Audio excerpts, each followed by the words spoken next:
Salvation of India வழங்கும் ஜீவ வார்த்தை தேவ செய்தி. Pastor K. Moses Mariappan, Madurai. இந்த நாளில நான் என்ன பேசலாம் அப்படின்னு ஆண்டவரிடத்துல கேட்டபோது, ஏன் நான் இப்படி பிறந்தேன், ஏன் என்னுடைய வாழ்க்கை இப்படி அமைஞ்சிச்சு, அல்லது எனக்கு மட்டும்தான் இது நடக்குதா, என்ன குறித்து ஆண்டவருடைய திட்டம் என்ன, இப்படி ஏதாவது ஒரு கேள்வியோடு நம்முடைய வாழ்க்கை பயணங்களில் நாம் ஓடிக்கொண்டிருக்கிறவர்களாக இருக்கிறோம். உண்மையா பொய்யாங்க? அப்படி ஒரு காரியத்தை இன்றைக்கு தாவீது என்கிற ஒரு பக்தன் அன்றைக்கு இருந்த மிகப்பெரிய பிரச்சனைகளை சந்தித்த மனிதரிடத்தில் கேட்ட கேள்வியும், அந்த கேள்வியின் விலனாக அந்த கேள்வியை பெரிதும் கண்டுகொள்ளாமல் அவன் வாழ்க்கையிலே பெற்ற வெற்றிகளை குறித்தும் நான் பேச போறேன். இன்னைக்கு நிறைய பேருக்கு கேள்விகள் கேட்கிறோம், அந்த கேள்வியிலே வாழ்க்கையை அடுத்த ஸ்டெப்புக்கு எடுத்துட்டு போகாம விட்டுறோம். ஆனால் உங்களுக்கு ஒரு விஷயத்தை நான் தெளிவாக இன்றைக்கு வேத வசனத்தின் ஊடாக புரிந்து கொள்ள வைக்க விரும்புகிறேன். வாசிக்கலாம். 1 சாமுவேலின் புத்தகம் 17வது அதிகாரம். ரொம்ப ஒரு ஃபெமினியனான ஒரு அதிகாரம். எங்களுக்கு தெரியாதா குவாலியாத்து அப்படின்னு சொல்லிடுவீங்க. அந்த ஆத்தை வச்சு இன்னைக்கு நான் சொல்ல வரல, வேற காரியத்தை சொல்ல போறேன். ஏன்னா ஒரு வார்த்தைக்குள்ளேயும் எவ்வளவோ விஷயங்கள் என்ன செய்து கொண்டிருக்கிறது, ஒளிந்து கொண்டிருக்கிறது. ஹல்லேலூயா.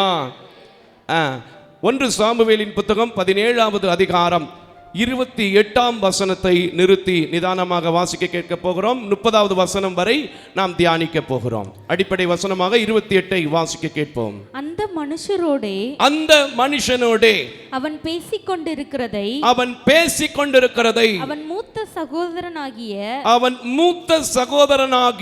எலியாப் கேட்டபோது அவன் தாவீதின் மேல் கோபம் கொண்டு நீ இங்கே வந்தது என்ன? வனாந்தரத்தில் உள்ள அந்த கொஞ்ச ஆடுகளை பார்க்க அல்லவா வந்தாய்? உன் துணிகரத்தையும் உன் இருதயத்தின் அகங்காரத்தையும் நான் அறிவேன் என்றான். அதற்கு தாவீது இதுதான் கவனிக்கப்பட வேண்டிய வார்த்தை. இதை போன்ற கேள்விதான் உங்களுக்குள்ளும் எனக்குள்ளும் இன்று வரை இருக்கிறது. அல்லேலூயா. நான் இப்பொழுது செய்தது என்ன? நான் வந்ததற்கு முகாந்தரம் இல்லையா என்று சொல்லி அவனை விட்டு வேறொருவனிடத்திலே திரும்பி அந்த பிரகாரமாகவே திரும்ப அந்த காரியத்தை விசாரிக்கிற ஒரு அனுபவத்தை நாம் பார்க்கிறோம். கரங்களை தட்டி கர்த்தருக்கு ஸ்தோத்திரம் பண்ணுங்க. நிறைய பேருக்கு இப்பவும் நான் ஏன் பிறந்தேன், நான்லாம் பிறந்து என்னத்தையா சாதிச்சிட்டேன், நான்லாம் என்னையா செஞ்சிட முடியும் அப்படின்னு நான் சொல்றேன்.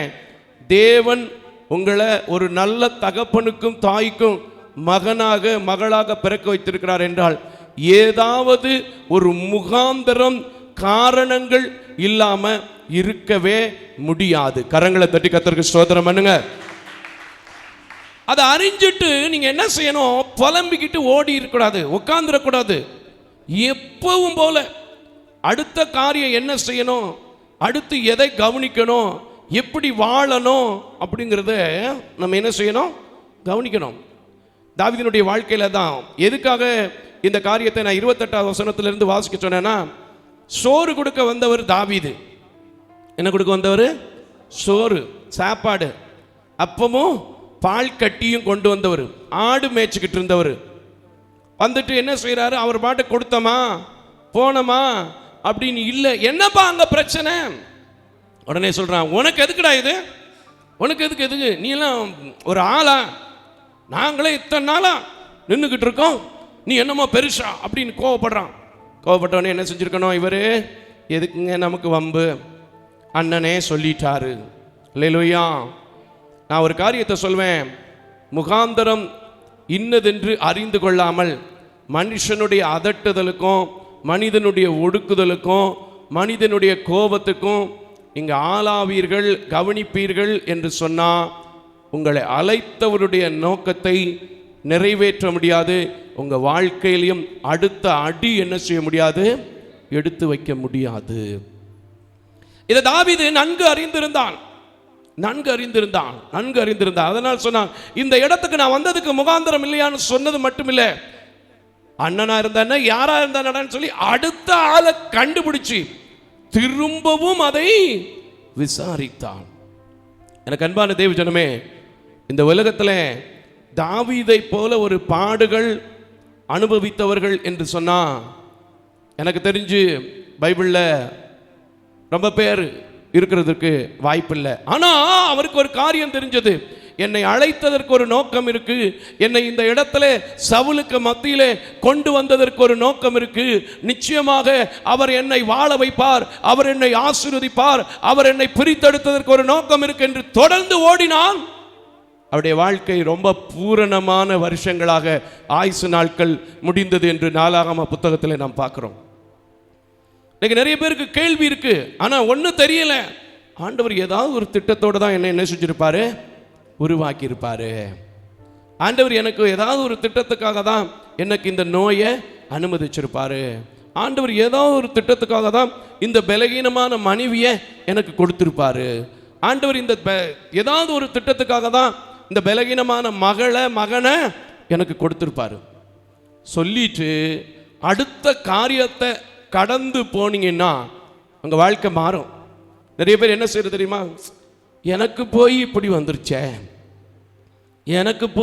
வந்துருச்சே, நான் ஒரு நாள் கூட எந்த வியாதியும் எந்த ஒரு பிரச்சனைகளும் என்னை சந்திக்கும் போது நான் அப்படி சொன்னதே இல்லை. இன்னைக்கு காலையில் கூட அண்ணாச்சி என்கிட்ட பேசிக்கிட்டு இருக்கும்போது சொன்னாங்க, நமக்கு ஒரு இடம் கிடைச்சிருந்தா நல்லா இருந்திருக்கும். நான் என்ன வார்த்தை சொன்னேன் தெரியுமா, நான் இந்த இடமும் போனா கூட கவலைப்படுகிறது இல்லைன்னு சொன்னேன். கரங்களை தட்டி கர்த்தருக்கு ஸ்தோத்திரம் பண்ணுங்க.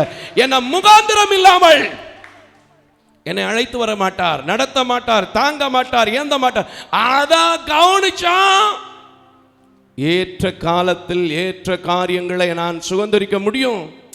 ஆமா பிரதர், இப்படி நம்ம செஞ்சிருக்கலாமோ, விட்டுவிட்டோமோ, என்ன செய்யறேன்னு தெரியலையே, நாளைக்கு இந்த இடத்துல இவ்வளோ பெருசாக சவுண்டு வச்சு ஆராதிக்கிறோம், பிரச்சனை வந்துடுமோ அப்படி நினைச்சேன்னா அதை பயந்தே சவுண்டை குறைப்பா, கதவை போட்டப்பா, அல்லேலூயா.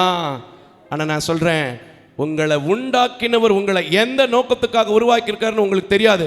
அதனால இந்த உலகத்தில் மற்ற மனிதர்களுடைய சத்தம் எந்த சத்தத்துக்கும் என்ன செய்யாதீங்க, செவி கொடுக்காதீங்க. தாவீதுடைய அண்ணன் தான் மூத்த சகோதரன், தெளிவா போட்டிருக்கு. ஆனா அவன் என்ன செய்யல, செவி கொடுக்கல. பின்னும் ஒருத்தனை கண்டு திரும்பவும் விசாரிக்கிறான். நான் சொன்னேன்ல, இந்த உலகத்தில் தாவீதை போல ஒரு பாடுகளை அனுபவிச்ச மனுஷன் யாருமே இருக்க முடியாதுன்னு சொல்லி ஒரு சின்ன காரியங்களை இந்த பைபிள்ல இருந்தே காமிச்சு கொடுத்தா நல்லா இருக்கும் பாருங்களேன். இப்படி இருந்த தாவீது தன்னுடைய முகாந்தரம், அழைத்தவருடைய முகாந்தரத்தை அறிந்து ஓட முடிந்தது என்றால், என்னை உண்டாக்கினவரும் எப்படிப்பட்ட நிலைமையை கொடுத்தாலும் நான் அதை கவனிக்காமல், இழப்பை கவனிக்காமல் வெற்றியை நோக்கி ஓடுவேன்னு சொல்லி உங்களால் ஓட முடியும். கரங்களை தட்டி கர்த்தருக்கு ஸ்தோத்திரம் பண்ணுங்க. அது என்னையா அதை சொல்லிக்கூடியான்னு கேட்குறீங்களா?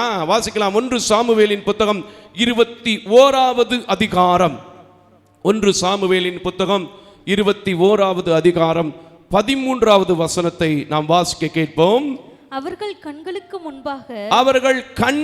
முன்பதாக தன் முகநாடியை 12வது வசனத்தை கொஞ்சம் வாசிக்குமா, ஏன்னா மொட்டையா போயிடும் வசனம். 12 வாசிச்சுட்டு 13க்கு வருவான், நல்லா இருக்கும் பாருங்களேன். இந்த வார்த்தைகளை தாவீது தன் மனதிலே வைத்துக்கொண்டு கர்த்தரின் ராஜாவாகிய ஆகீசுக்கு மிகவும்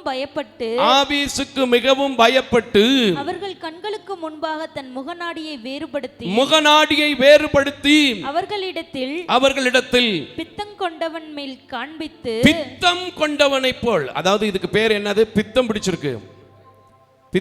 அடுத்த வார்த்தை தான் பைத்தியம், அதுக்கு முன்னாடி பித்து பிடிச்சிருக்கு. ஏண்டா பித்து பிடிச்ச மாதிரி இருக்கு, ஏண்டா அரண்டவ மாதிரி உட்கார்ந்துருக்கு அப்படிங்கிறோம்ல, அந்த மாதிரி முகநாடியை வேறுபடுத்தி பித்தம் பிடித்தவன் போல் கொண்டு காண்பித்து வாசல் கதவுகளிலே கீறிக்கொண்டிருந்து தன் வாயிலிருந்து நுரையை தன் தாடியில் விழ பண்ணி கொண்டிருந்தான். தன் தாடையில விழுக பண்ணிக்கிட்டு இருந்தான். விழுகுச்சான் அப்படியே.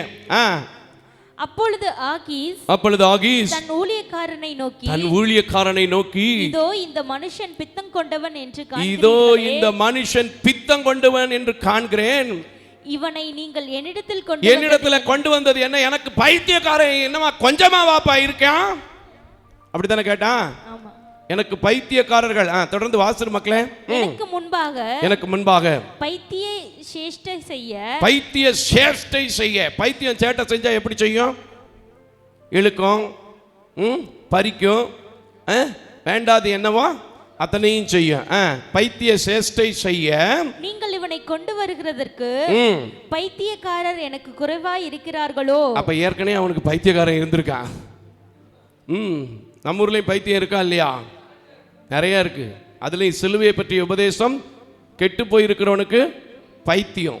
அப்படிப்பட்ட பைத்தியம் நிறைய இருக்கு. சரி போகட்டும், வாசிங்க. இவன் என் வீட்டிலே வரலாமா என்றான். அல்லேலூயா. தாடைய ஒழுக விட்டு கொண்டிருந்தவன், கதவுக்கு பின்னாடி உட்கார்ந்து கீறி கொண்டிருந்தவன், தன் முகநாடியை வேறுபடுத்தி கொண்டிருந்தவன், தன்னை ஒரு பித்தம் பிடித்துக் கொண்டிருந்தவனை போல் அறைந்தவன். ஆனா ஒரு காரியத்தை இலக்காக வைத்து ஓடினான். தொடர்ந்து கர்த்தர் சொன்ன வார்த்தையின்படி அவன் அபிஷேகம் முழுமை பெற்றது. ஹல்லேலூயா. ஒருவேளை அவன் பயந்து மனுஷன் சொன்ன வார்த்தை கேட்டு என்ன போய் பைத்தியம் சொல்லிட்டானே, என்ன போய் ஏன் வந்தேன்னு கேட்டானே, நான் ஏன் இப்படி இருக்கணும் அப்படின்னு நினைச்சு மட்டும் அவர் இருந்திருந்தார்னு வச்சுக்கங்களேன், அவர் சொன்ன வார்த்தைகள், வேதம் சொன்ன வார்த்தை, தேவன் சொன்ன வார்த்தை தாவீதினுடைய வாழ்க்கையில அந்த முகாந்திரம் என்ன செய்திருக்காது? நிறைவேறி இருக்காது. தாவீது எதையுமே கவனிக்க மாட்டார். கர்த்தர் என்ன சொல்லுகிறாரோ அதை மட்டும்தான் கவனிப்பார். இந்த கூட பிறந்த எலியாக்குக்கு தெரியல தாவீது அபிஷேகம் பண்ணப்பட்ட ஒரு மனிதன் என்று. அபிஷேகம் பண்ணப்பட்ட ஒரு மனுஷன் தெரியல. என்ன தெரியுது? நம்ம தம்பி ஆடு மேய்க்கிறவன் ஆட்டை விட்டு வந்துட்டான். ஆனால் நான் சொல்கிறேன், உங்கள் கூட பிறந்தவங்களுக்கு தெரியாது, ஏன் உங்களை பெத்தவங்களுக்கே தெரியாது. ஆனால் உங்களை உண்டாக்கின தேவனுக்கு உங்களை குறித்த முகாந்தரம் நிச்சயமாக தெரியும். கரங்களை தட்டி கர்த்தருக்கு ஸ்தோத்திரம் பண்ணு. பைத்தியக்கார வேஷம் போட்டாலும், முகநாடி வேறுபட்டாலும், பித்து பிடித்தவனாய் போல் இருந்தாலும், அவன் எதற்காக அபிஷேகம் பண்ணப்பட்டானோ அந்த முகாந்தரத்தை அறிந்து ஓடின தாவீதை போல இன்னைக்கும் நான் ஏன் இப்படி பிறந்தேன், என் வாழ்க்கை ஏன் இப்படி இருக்கு, எனக்கு ஏன் இவ்வளவு பெரிய கடன் வந்துச்சு, என் பிள்ளைங்க வாழ்க்கை இப்படி ஏன் இருக்கு அப்படிங்கிறத நினைச்சு நினைச்சு சோர்ந்து போகாம இதுக்கும் கூட ஒரு முகாந்தரம் இருக்குன்னு சொல்லிட்டு அடுத்த காரியத்தை தேவனை நோக்கி அடி எடுத்து வச்சிங்கன்னா உங்க லைஃப் ஸ்டைலு கட்டாயமா மாறும். கரங்களை தட்டி கர்த்தருக்கு ஸ்தோத்திரம் பண்ணுங்க. எவ்வளவு பெரிய பிரச்சனை எங்க குடும்பத்தில் வருகிறதை நீங்க பாக்குறீங்க, ஊழியத்தில் பாக்குறீங்க. நான் ஒரு காரியத்திலும் மனுஷன் சொல்கிற காரியங்களை கவனிப்பதில்லை. அடுத்து நான் என்ன செய்யணும், அடுத்து நான் யாரை பார்க்கணும், அடுத்து நான் செய்யப்பட வேண்டிய ஆலோசனை, செய்யக்கூடிய வேண்டிய காரியம் என்ன, தொடர்ந்து கொண்டிருக்கிறேன். வெற்றியை தேவன், சமாதானத்தை, சுகத்தை கர்த்தர் கொடுத்து கொண்டிருக்கிறார். ஹல்லேலூயா. பர்திமேயு என்கிற ஒரு மனிதனை பற்றி நமக்கெல்லாம் தெரியும். இயேசு கிறிஸ்து வராருன்னே இவர் எழுந்திருச்சு முயற்சி பண்றாரு. ஆனா என்ன சொல்றான்? ஏன்பா எந்திரிக்கிற, ஏன்பா சும்மா உட்கார முடியாத உன்னால, அமைதியா இருப்பா. ஆனா அவன் என்ன சொல்றான் தெரியுமா? எந்த சத்தத்தையும் கவனிக்கல. என்னை இப்படி உண்டாக்கினதுக்கு, இதுவரைக்கும் இருக்க வச்சதுக்கு ஒரு முகாந்திரம் இருக்கு. இப்ப நான் போய் பார்க்க போனா மாறுதலா அமையுங்கிற அந்த முகாந்திரத்தை தேடி ஓடினான். அவன் பெயரு அன்னைக்கு எப்படி மாறிச்சோ, அவனுடைய நிலைமைகள் எப்படி மாறிச்சுன்றது உங்களுக்கு தெரியும். அதே போல உங்க நிலைமை மாறும்.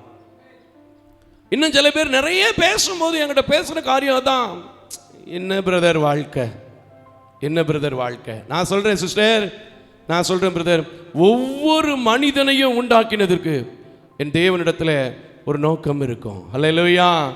இப்ப சொல்றீங்களா, என்னை உண்டாக்கினதுக்கு ஒரு நோக்கம் இருக்கும். முகாந்திரம் இல்லாம என்ன இந்த சபை கொண்டு வந்து சேர்க்கல. அதனால சபைக்கு போறதை பத்தியும் சபைக்கு இத்தனை நாள் வந்ததை பத்தியோ, ரட்சிப்பை பத்தியோ, பைபிளை தூக்கிட்டு வர்றதை பத்தியோ, ஒருவேளை என்ன பார்த்து பைத்தியக்காரன்னு சொன்னா கூட நான் சொல்லிட்டு போறாங்கன்னு இருப்பனே தவிர, அவங்க கிட்ட கோவப்பட மாட்டேனே தவிர, தொடர்ந்து ஓடுவேன்னு சொல்லி பாருங்க. கர்த்தர் கர்த்தர் கர்த்தர் உங்களை எப்படி தெரியுமா, தாவீதின் சிங்காசனம் எப்படி உறுதிப்பட்டதோ அவனுக்கு பின்னாடி அவனுடைய குமாரனுடைய சாலமோனின் சிங்காசனம் உறுதிப்பட்டதோ அதே போல உறுதிப்படும். ஹல்லேலூயா ஹல்லேலூயா. தானியேல் உங்களுக்கெல்லாம் தெரியும், கையெழுத்தே வச்சாச்சு, பெரிய முகாந்தரம் அவனுக்காக உண்டு பண்ணப்பட்டு விட்டது. ஆனா அவன் வேற எந்த காரியத்தையும் கவனிக்கல. என்ன இந்த இடத்துக்கு கொண்டு வந்ததுக்கு, என்ன இந்த ராஜாவை சந்திக்க வைத்ததற்கு, பாபிலோன் தேசத்திலிருந்து என்னை திரும்ப கொண்டு வந்ததுக்கு ஒரு நோக்கம் வச்சிருக்கிறாருன்னா, என் வேலையை நான் சரியா செய்வேன்னு சொல்லி செய்துகிட்டே இருந்தாரு. அவருக்கு ஜெயம் வந்துச்சு. ஒரு வசனத்தை மட்டும் வாசிக்கிற மக்களே, தானியேலின் புத்தகம் 6வது அதிகாரம் 10வது வசனத்தை வாசிப்போம். ஏன்னா நம்ம நிறைய விஷயங்களை அக்கம் பக்கத்தை கவனிக்கிறோம், அடுத்த மனிதர்களை கவனிக்கிறோம். ஆகையினால் தான் நாம் பிறந்ததனுடைய நோக்கங்களை, தேவன் நம் மீது வைத்திருக்கிற திட்டங்களை கவனித்து நடக்காம, முகாந்தரம் என்னன்னு தெரியாம இருக்கிறதையும் சேர்த்து கோட்டை விட்டுறோம். உண்மையா பையா? இன்னைக்கு சொல்லுங்க, எந்த சத்தம் வேணாலும் கேட்கட்டும், எப்படிப்பட்ட சத்தம் வேணாலும் கேட்கட்டும், தாவீது எப்படி அடுத்து ஓட ஆரம்பிச்சாரோ, அடுத்து எப்படி அவர் வேலையை செய்ய ஆரம்பிச்சாரோ, நான் அவர் செய்தது போல நானும் செய்வேன்னு சொல்லி தீர்மானம் எடுக்கும்போது என் வாழ்க்கை மாறும். ஹல்லேலூயா. 6:10 வாசிங்க. தானியேல் 6:10. தானியேலோ வென்றால், தானியேலோ வென்றால், அந்த பத்திரத்துக்கு கையெழுத்து வைக்கப்பட்டது என்று தெரிந்து தன் வீட்டுக்குள்ளே போய் தன் அறையிலே எருசலேமுக்கு நேராக பலகணிகள் திறந்திருக்க, அங்கே தான் முன் செய்து வந்தபடியே, எப்படிமா தான் முன்பு செய்து வந்ததுபடியே. கைகளை தட்டி கர்த்தருக்கு ஸ்தோத்திரம் பண்ணு. சில பேர் பிரச்சனை வந்தாதான் முகாந்தரங்களே விட்டுருவான், தேவன் நாடு உண்டாக்கின நோக்கத்தையே மறந்துடுவான். என்ன வாழ்க்கை, இத்தனை நாள் தேவனை தேடி என்ன செய்ய, இத்தனை நாள் என்ன ஆச்சு, ஒரு பிரயோஜனம் இல்லை. இதில் பொண்டாட்டி கொஞ்சம் விசுவாசம் உள்ளவங்களா இருந்தால் கணவர் சொல்லிடுவார், என்னத்தை உங்கள் ஆண்டவர், என்னத்தைம்மா உங்கள் ஆண்டவர், நீ இந்த என்கிட்ட இருக்கிறதெல்லாம் பிடுங்கி கோயிலுக்கு கொடுத்த. அல்லேலூயா சொல்லுவாங்களா, சொல்ல மாட்டாங்களா? ஒருவேளை கணவன் விசுவாசியா இருந்தா மனைவி, என்னையா உங்கள் ஆண்டவர், இருந்தாலும் பரவாயில்லன்னு கட்டினேன், உன்னை கட்டிட்டு வந்த நாள்லேருந்து என்ன சுகத்தை கண்டேன். இப்படித்தானம்மா? ஆனால் நான் சொல்கிறேன், எந்த பேச்சு வந்தாலும் அமைதியாக மட்டும் ஜெபிக்கிறதை விட்டுறாம, உங்களை அழைத்ததை விட்டுறாம, இந்த உலகத்தில் ஒரு நல்ல தாய் தகப்பனுக்கு மகனா மகளா பறக்க வச்சதை விட்டுறாம, ரட்சிப்பின் சந்தோஷத்தை ஏதாவது ஒரு திருச்சபையில பெற்றுக்கொண்டதை விட்டுறாம, செய்கிற வேலையை தொடர்ந்து செஞ்சுக்கிட்டே இருக்கு. கவனிச்சுங்க, விழுந்துருவீங்க. அவர் என்ன சொன்னார்? முன்பு செய்ததை போல. அங்கே தான் முன் செய்து வந்தபடியே தினம் 3 வேளையும் தன் தேவனுக்கு முன்பாக முழங்கால் படியிட்டு ஜெபம் பண்ணி ஸ்தோத்திரம் செலுத்தினான். ஆமென். என்ன நடந்துச்சு தெரியும்ல? நமக்கு பாட்டெல்லாம் பாடிக்குவோம், சிங்க கவியோ சூளை நெருப்போ. ஆனா நம்ம தொடர்ந்து ஓடுனா தானே கிடைக்கும். அவரே சொல்லிட்டாரு, நீ நான் அந்த பைபிளை தூக்கி என்ன ஆக போகுது, நான் அந்த கீபோர்டை வாசிச்சு என்ன ஆக போகுது, ஊழியம் செஞ்சு என்ன ஆக போகுது, ஒன்றும் ஆகாது. ஆனால் இந்த சத்தத்தை எல்லாம் கவனிக்க மாட்டேன். என்ன இந்த உலகத்தில் உண்டாக்கினவர் ஒரு சத்தம் இருக்கு, என்ன குறித்து ஒரு நோக்கம் வச்சிருப்பாரு, என்ன குறித்து ஒரு திட்டம் வச்சிருப்பாருன்னு சொன்னீங்கன்னா, சூளை நெருப்பாக இருந்தாலும் சரி, சுட்டரிக்கிற அக்னியா இருந்தாலும் சரி, பைத்தியக்காரனை போல தெரிஞ்சாலும் சரி, நீதான் என் நாட்டுக்கே ராஜா. கரங்களை தரிக்கத்திற்கு ஸ்தோத்திரம். ஏன்னா தானியேலும் ராஜாவானார், தாவீதும் ராஜாவானார். இன்னைக்கு நீங்களும் நானும் ராஜாவாகணும்னா கூட பிறந்த அண்ணன் சத்தத்தை கவனிக்க கூடாது. கட்டிட்டு வந்த மனைவி உங்க விசுவாசத்தை பலகீனப்படுத்துற பேச்சு இருந்தா அதை நீ கவனிக்க கூடாது. கட்டிட்டு வந்த கணவன் உங்கள் விசுவாசத்தை பலகீனப்படுத்துகிறவர்களா இருந்தா அந்த சத்தத்தை நீங்க என்ன செய்யக்கூடாது, கவனிக்க கூடாது. எந்த மனுஷனையும் தேவன் ஒரு நோக்கம் இல்லாமல் உண்டாக்க மாட்டார். வாழ்க்கைனா பிரச்சனை வரும், போராட்டம் வரும். ஆனால் அந்த பிரச்சனையவே கவனிச்சுட்டு இருக்கிறாம செய்கிற வேலையை கர்த்தருக்கு முன்பதாக உங்களை அழைத்ததை புரிந்து கொண்டு தெரிந்து கொண்டு, எனக்கு ஒரு முகாந்திரம் இல்லாமல் இந்த இடத்துக்கு என்ன போக வச்சிருக்க மாட்டார், உட்கார வச்சிருக்க மாட்டார், இந்த மனைவியை கொடுத்துருக்க மாட்டார், இந்த கணவனை கொடுத்துருக்க மாட்டார், இந்த கடனை அனுமதிச்சிருக்க மாட்டார், இந்த பிஸ்னஸை கொடுத்துருக்க மாட்டார். மாற்ற முடியும், நம்பிப்பார், மாற்றம் உங்கள் வாழ்க்கையில் வரும். அல்லேலூயா. ரொம்ப ஒரு அழகான கேரக்டர் யோசேப்பு, ரொம்ப அழகான ஒரு கேரக்டர். சொப்பனம் சொன்னதுனால ஒரு மிகப்பெரிய ஒரு பிரச்சனையை சந்திச்ச ஒரு ஆளு யோசேப்பு. அப்படிதானங்க?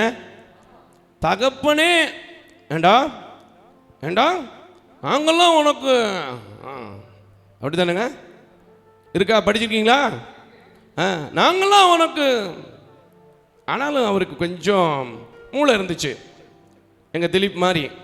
ஏன்னா எனக்கு அதிகமாக மூளை கிடையாது. அல்லேலூயா. ஆனா திரும்ப திரும்ப தான் யோசேப்பு சொப்பனம் சொல்றதை விட்டாரா? இல்ல. ஏன்னா அவருக்கு தெரியும், இதற்காகவே தேவன் என்னை தெரிந்தெடுத்திருக்கிறார், என்னை உருவாக்கி இருக்கிறார், என்னை பிரித்தெடுத்திருக்கிறார், என்னை கொண்டும் பெரிய காரியத்தை செய்ய போகிறார். கைகளை தட்டி கர்த்தருக்கு ஸ்தோத்திரம். பைய தூக்கிட்டு வந்து அண்ணாச்சி உட்காருவாரு. என்ன அண்ணாச்சி கிளம்பியாச்சா அப்படின்னா, ஆமாங்கய்யா போயிட்டு வரேன்னு சொல்ல மாட்டார். போகணும்லையா, எங்கள் வாழ்க்கை இப்படியே தானேயா, அப்படியே தான் இருக்கும். இன்னைக்கு நான் போவேன், இன்னைக்கு நான் வியாபாரம் பண்ணுவேன், நாளைக்கு நான் ஒரு முதலாளியா மாறி 10 பேத்துக்கு சரக்கு கொடுக்குறவனா மாறுவேன்னு சொல்லி பாருங்க. கர்த்தர் உங்களை அப்படியே செய்வார். கரங்களை தட்டி கர்த்தருக்கு ஸ்தோத்திரம். நம்ம வாயில தாங்க இருக்கு. ஆதியாகமங்களின் புத்தகம் 40வது அதிகாரம். 2-3 வாரமா ஆதியாகமத்தை பேசாத மாதிரி எனக்கு ஒரு ஃபீல் ஆகுது. ஆதியாகமம் என்பது என்னுடைய வாழ்க்கையில் எப்போவுமே நான் சொல்வேன், அது ஒரு அச்சய பாத்திரம். அல்லேலூயா. அதில் இந்த ஆதியாகம புத்தகம் இருக்கு பாருங்க, அது அல்ல அல்ல குறையாம வந்துக்கிட்டே இருக்கும். வாசித்து பாருங்க. 40வது அதிகாரம், ஆதியாகமங்களின் புத்தகம் 40வது அதிகாரம் 4வது வசனத்தை வாசிக்க கேட்போம். தலையாரிகளின் அதிபதி அவர்களை விசாரிக்கும்படி யோசேப்பின் வசத்தில் ஒப்புவித்தான். அவன் அவர்களை விசாரித்து வந்தான். அவர்கள் அநேக நாள் காவலில் இருந்தார்கள். எகிப்து ராஜாவுக்கு பானபாத்திரக்காரனும் சுயம்பாகியும் ஆகிய அவ்விரண்டு பேரும் சிறைச்சாலையில் இருக்கும்போது ஒரே ராத்திரியிலே வெவ்வேறு பொருள் கொண்ட சொப்பனம் கண்டார்கள். ஆமென். அப்பவும் இவருக்கு சும்மா இருக்க முடியல. இதனாலதான் நம்ம பிரச்சனைக்கே ஆச்சு. அண்ணன் தம்பி நம்மளை தூக்கி போட்டாங்க, சட்டையை கிழிச்சாங்க, ஏதோ மாட்டக்கூடாதவன் கையில் போய் மாட்டி ஒரு பொம்பளை பிரச்சனையில் சிக்கி, நம்ம ஊரில் சொல்கிறோம்ல, நாங்கள் செய்கிறது இப்படி மாட்டிக்கிட்டேன் அப்படின்ற மாதிரி. 7ஆம் வசனத்தை வாசி மக்களே, நல்லா இருக்கும். வசனத்துக்கு போயிடுவா. அப்பொழுது அவன் தன் எஜமானுடைய வீட்டில் தன்னோட காவல் பண்ணப்பட்டு இருந்த பார்வோனுடைய பிரதானிகளை நோக்கி, உங்கள் முகங்கள் இன்று துக்கமாய் இருக்கிறது என்ன என்று கேட்டான். அதற்கு அவர்கள், சொப்பனம் கண்டோம், அதற்கு அர்த்தம் சொல்லுகிறவன் ஒருவனும் இல்லை என்றார்கள். திரும்பவும் என்ன சொல்றாரு? நான் சொல்றேன்யா, செயல்ல இருந்தாலும் பரவாயில்ல, நான் சொல்றேன். சொப்பனம் சொல்றது கர்த்தருடைய வேலை. ஆனால் நான் உங்களுக்கு இப்போ அதை தெரிஞ்சு என்ன செய்யறேன் சொல்றேன். நம்மளா இருந்தா என்ன சொல்ல, சும்மாரியா, வாயை வச்சுக்கிட்டு சும்மாரு, இந்த ஆள் வாட்டுக்கு மனுஷன் என்னத்தையா சொல்லி வம்பா கேட்பாரியா. நம்மளால ரொம்ப கெட்டிக்காரங்க. பேசும்போதே உங்ககிட்ட சொல்லப்படாதுன்னு நினைக்கிறேன், சொல்லி விடணும். சொல்லப்படாதுன்னு சொல்லி என்கிட்ட நிறைய பேர் நிறைய விஷயத்த சொல்லி மாட்டிக்கிடுவாங்க. சரி போட்டோம். அடுத்த அதிகாரத்தை திருப்பு மக்களே, 14வது வசனத்தை வாசி மக்களே. 41-14வது வசனத்தை வாசிக்க கேட்போம். அப்பொழுது பார்வோன் யோசேப்பை அழைப்பித்தான். அவனை தீவிரமாய் காவல் கிடங்கிலிருந்து எங்க இருந்தா? காவல் நிலையத்திலும் போடல, காவல் கிடங்கிலிருந்து கொண்டு வந்தார்கள். அவன் சவரம் பண்ணிக்கொண்டு வேறு வஸ்திரம் தரித்து பார்வோனிடத்தில் வந்தான். கரங்களை தட்டி கர்த்தருக்கு ஒரு ஸ்தோத்திரம் பண்ணுங்க. எந்த சொப்பனம் சிறைச்சாலைக்கு போவதற்கு வழியை உண்டு பண்ணி கொடுத்ததோ அதே சொப்பனம் புது Dress போட வச்சுச்சு, சேவிங் பண்ண வைத்தது. ஹல்லேலூயா. தாவீதுடைய வாழ்க்கையில அவன் சொன்னான், அகம்பாரம்டா உனக்கு, பைத்தியக்காரனடா நீ அப்படின்னு கேட்டான் பாத்தீங்களா? அதே பைத்தியக்காரனை போல் வேஷமிட்டு தான் கர்த்தருடைய சமூகத்தில் கர்த்தருடைய வார்த்தையை நிறைவேற்றுகிற ஒரு முகாந்திரம் உள்ள ஒரு மனிதனாக மாறினான். கரங்களை தட்டி கர்த்தருக்கு ஸ்தோத்திரம் பண்ணுங்க. எந்த ஜபத்திலே முகாந்தரம் கண்டுபிடித்து வேற எந்த குற்றச்சாட்டையும் அவனால் செலுத்த முடியாது என்று சொல்லி நினைத்து தூக்கி உள்ளே போட வேண்டும் என்று நினைத்தார்களோ அதே ஜபம்தான் 3 நபர்களாய் தூக்கி போடப்பட்டவர்கள் மத்தியிலே 4ஆம் நபராய் உலாவ வைத்தது. கரங்களை தட்டி கர்த்தருக்கு ஸ்தோத்திரம். தாவீது அழைக்கப்பட்டவனாக, அபிஷேகம் பண்ணப்பட்டவனாக இருந்து கொஞ்ச காலம் ஆடுகளை மேய்த்து கொண்டிருந்தவனாக, பித்தம் பிடித்தவனாக, நரை தாடியிலே நுரை தள்ளினவனாக, ஒழுகு கொண்டிருந்தவனாக இருந்தாலும் அவனை அழைத்தவர் அவனோடு இருந்து அவரை நடத்தி அவருடைய முகாந்திரம் நிறைவேறும்படி கிருபை செய்தார் என்றால், என்னை நடத்த அவர் வல்லவராக, நல்லவராக, போதுமானவராக இருக்கிறார். தைரியமா கடந்து போய் ஆண்டவர்கிட்ட கேளுங்க, ஆண்டவரே என்னை உண்டாக்கினதுக்கு ஒரு திட்டம் வச்சிருப்பீங்க, என்னை உண்டாக்கினதுக்கு ஒரு நோக்கம் வச்சிருப்பீங்க, நீங்க என்ன நடத்துங்க, நீங்க என்ன ஆசீர்வதிங்க, நீங்க என்ன காத்துக்கொள்ளுங்க, நீங்க என்ன பார்த்து கொள்ளுங்கன்னு கேளுங்க, அவர் உங்களை நடத்துவார். யாவரும் விழும்பி நிற்போம். ஆபிரகாமுக்கும் ஈசாக்குக்கும் யாக்கோப்புக்கும் தேவனாயிருந்த எங்கள் நல்ல அன்பின் தகப்பனே, நான் இந்த இடத்திற்கு வந்ததற்கு ஒரு முகாந்திரம் இல்லையா என்று தாவீது கேட்டுவிட்டு அப்படியே நின்று விடாமல், பயந்து விடாமல், ஒடுங்கி விடாமல், திரும்ப சென்று விடாமல், பின்னும் ஒருவனை பார்த்து கேட்டு அவன் பயணித்த போது அவன் வாழ்க்கையில ராஜரீகத்தை, அரியணையை கொடுத்த என் அன்பின் தெய்வம். இந்த உலக சத்தத்தை நான் கவனிக்க மாட்டேன். ஒரு நல்ல தகப்பனுக்கு, தாய்க்கு, மகனா மகளா ஆண்டவர் பிறக்க வச்சதுக்கும், திருச்சபையில கொண்டு வந்ததற்கும், அப்பொழுது சின்ன சின்ன நஷ்டம் வந்தாலும் இந்த தொழிலை கொடுத்ததற்கும், எத்தனையோ பிரச்சனைகளை சந்தித்தாலும் இந்த அரசாங்க வேலையை கொடுத்ததற்கும் ஒரு நோக்கம் இருக்கு என்பதை அறிந்து நான் செயல்படுவேன், ஓடுவேன். எனக்கு கர்த்தர் உதவி செய்வார்னு இந்த கால வேளையில என்னோடு சேர்ந்து ஜெபிக்கிற ஒவ்வொரு பிள்ளைகளுடைய முகாந்தரத்தையும் நம்பிக்கையோடு இருந்த யோபுடைய வாழ்க்கையில் எனக்கு குறித்திருக்கிறதை அவர் நிறைவேற்றுவார்னு சொன்னது மாத்திரமல்ல, நிறைவேற்றின தெய்வம் இந்நிலவுக்கும் என் போல ஊழியக்காரர்களுக்கும் ஒரு சில பிள்ளைகளுக்கும் நிறைவேற்றி கொண்டிருக்கிற தெய்வம். இந்த நோயை அனுமதிச்சிருக்கிறவர் மாத்துவார்னு சொல்லும் போது, கடனை அனுமதிச்சிருக்கிறவர் மாத்துவார்னு சொல்லும் போது, உடைய கரத்துக்குள்ள அடங்கி இருப்பேன்னு சொல்லும் போதும் அப்படியே சொல்லுகிற பிள்ளைகளை நீர் மாற்றுகிற தெய்வனாய், ஆசீர்வதிக்கிற தெய்வனாய், வழி நடத்துகிற தெய்வனாய் நீர் இருக்க வேண்டும் என்று உம்முடைய சமூகத்தில் கொடுக்கிறேன். எய்தாப்புல நிற்கிறவங்களோ, தொலைக்காட்சியில பார்க்கிறவங்களோ யாரும் எனக்கு தெரியாது. எத்தனையோ சத்தத்தை மட்டுமே கவனிக்கக்கூடிய காதுகளை கொடுத்திருக்கிறீர்.